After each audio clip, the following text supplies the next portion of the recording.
Hello and welcome to the channel. Recently, I showed you how I use my CIP system to clean my X3 BrewBuilt fermenter. Today, I'm going to show you how I use that same system to clean my SS Brite Tank. The process is similar with a couple of key differences, especially when it comes to that carb stone. The Brite Tank is used to finish the beer, and it's essentially the last thing that's going to touch the beer before it goes into the serving vessel. So it's important that we get it clean, and it's important we do it right.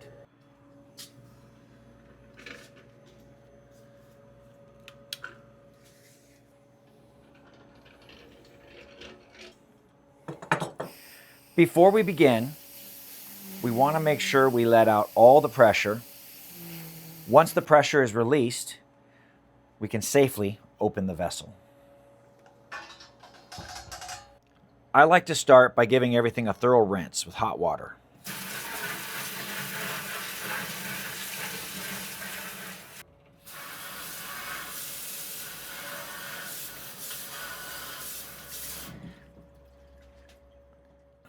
My chilling coils will not be cleaned using my CIP, so we're going to need a sponge.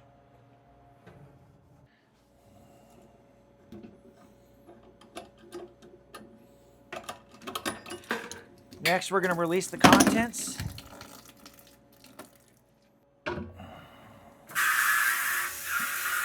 And spray it out.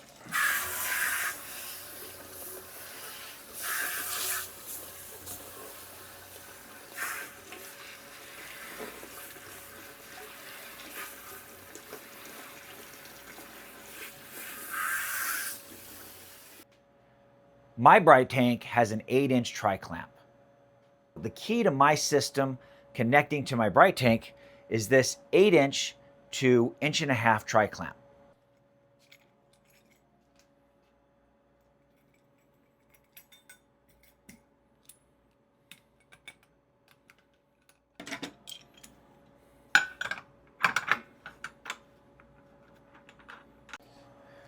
Next, we connect the hose to the pump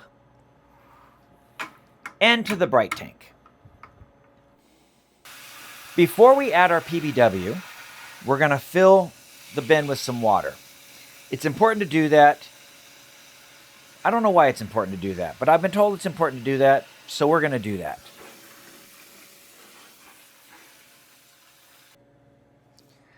I almost forgot to add my jumpers. So these are a couple of jumpers that I made to allow me to run cleaning solution through my barb valves. And then I also use this one to attach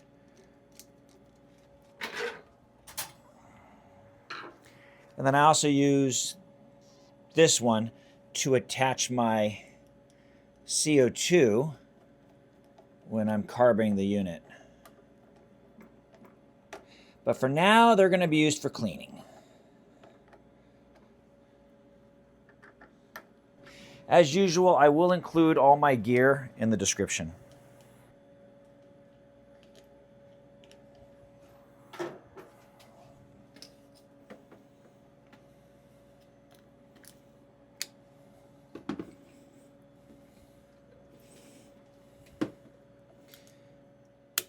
Brite Tank's not that dirty, so I have 2 scoops of PBW, and I'm going to do about 2 gallons of water. By the way, quick shout out to our friends at 5 Star for always being supportive to the many homebrew clubs that are out there. Another tip, leave these about halfway open. That way, as the cleaning solution goes in there, it can make its way around the ball valves that are in there.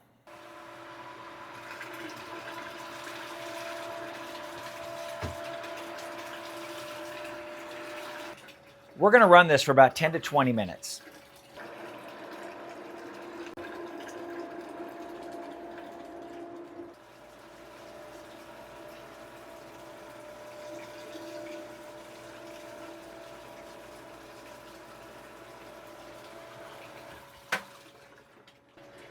Next, we rinse with clean water.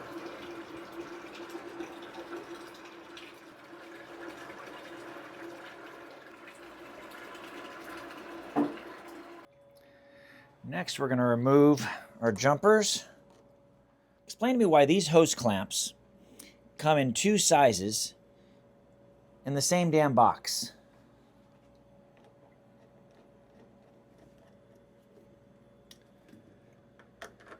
Let's go ahead and fill that in the comment box if you know why. I'd love to know.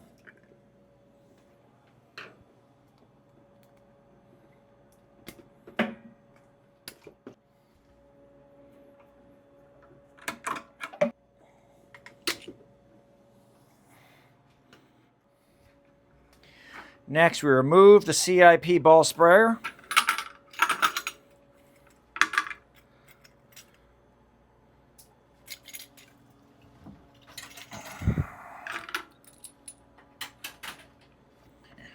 Remove our adapter.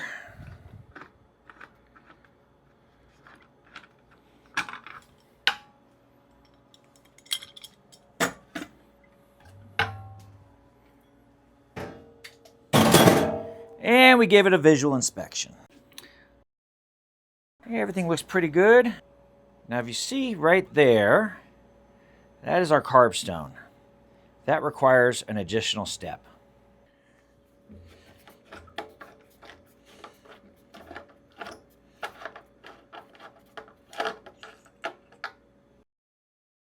To clean the carb stone, we put it in boiling water for about 5 minutes. An important side note, once we're done boiling the carb stone, we don't want to touch the end. That'll put oils from our hand and it'll get absorbed into the end of the carb cap and interfere with its functioning properly. This is probably a good time to remind you, this isn't the only way. It might not even be the right way. It is, however, my way. So our timer is up and this is hot. So we're going to put it on this plate that I've sanitized and let that cool for a few minutes.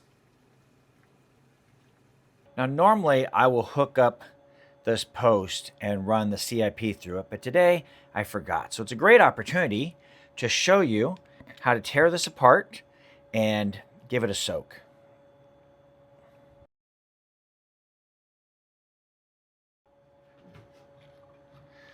Now there's a spring in here oftentimes. Want to be careful it doesn't get away from us. So the spring comes out and you can see the poppet right in there. Just give that a little push and we have, this is a good time to do a visual inspection. Make sure our O-rings are nice and in good shape. And so now we can take all these parts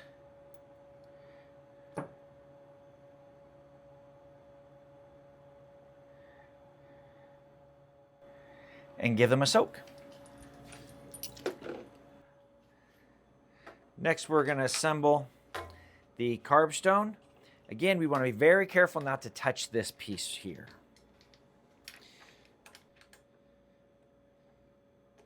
So I get it started on the inside. And then we twist it and tighten it up on the outside.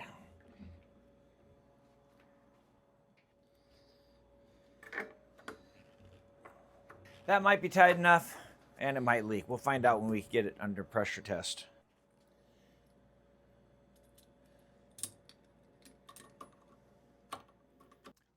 Okay, so let's do a quick recap. We have cleaned this Brite tank with PBW. We've rinsed it with water.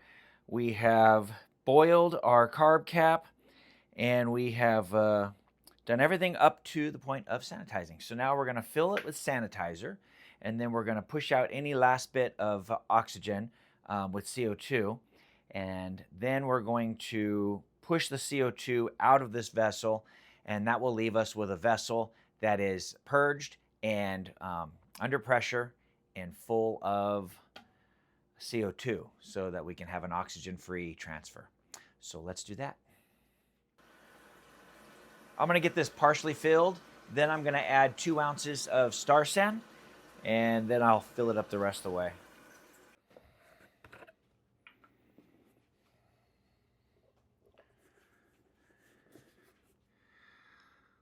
This might be one of my least favorite things to do.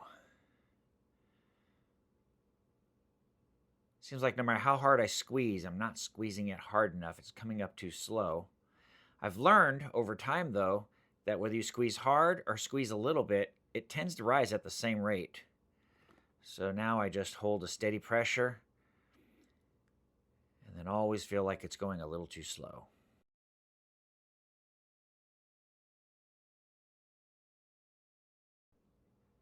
And 2 ounces.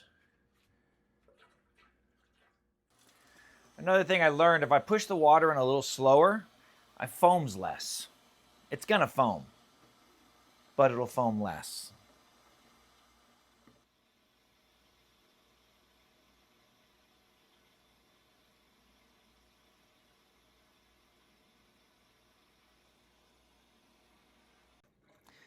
I did this off camera, but for the coils, I gave them a little soak in the PBW and then I hit them with a sponge. Did a visual inspection, make sure there's no little bits, and it's about to go into the star sand.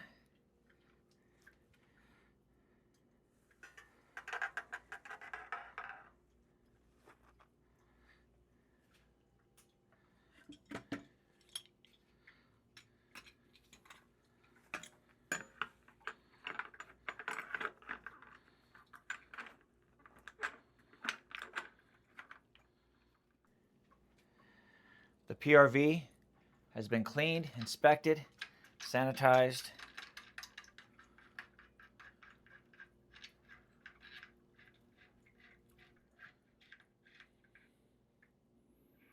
Completely close that down.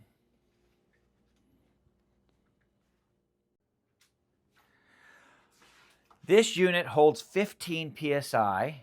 I did have to switch out the PRV for one that will hold 30 psi. So I have to be very careful to make sure I'm only putting about 15 psi in here. So I have just a little over 15. I'm going to lower that down until I hear the noise. And that tells me I'm right at 15. So now we're pushing the star sand out with CO2, which is going to leave us with a fully purged vessel. Well, I think now it's time for a beer. By the way, if you've made it this far in the video, thank you. I appreciate you being here, and I hope you'd consider liking and subscribing. I'll see you on the next one. Prost! Or cheers, whatever your flavor is.